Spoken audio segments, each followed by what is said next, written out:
what is a rational number? Today we're going to answer that looking at a few different types of numbers along the way. The first one that we'll start with is natural numbers. Natural numbers are pretty straightforward. They're just the counting numbers starting at 1, 2, 3, etc. They go on forever, up by ones. They don't have any fraction or decimal pieces. So some examples would be like 100, 72. And if we take that one step further though, whole numbers, you might have heard of these before, they're basically the same thing as natural numbers, except whole numbers also include 0, and they still go on forever. They're still the counting numbers.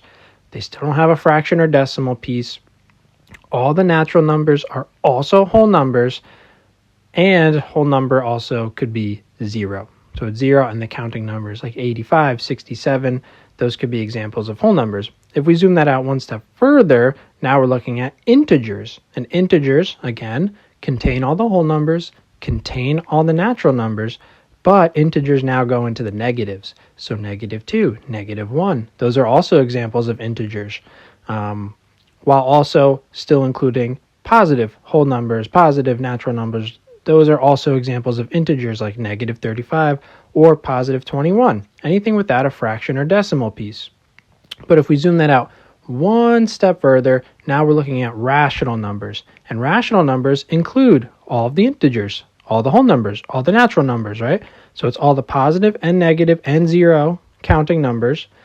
But fractions are also rational.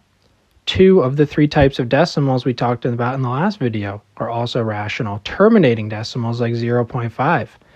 Repeating decimals like -0.3 repeating, those are rational. Some mixed numbers like 2 2/5. So now anything with the fraction piece, any integers, any repeating decimals, and any terminating decimals, those are all examples of rational numbers.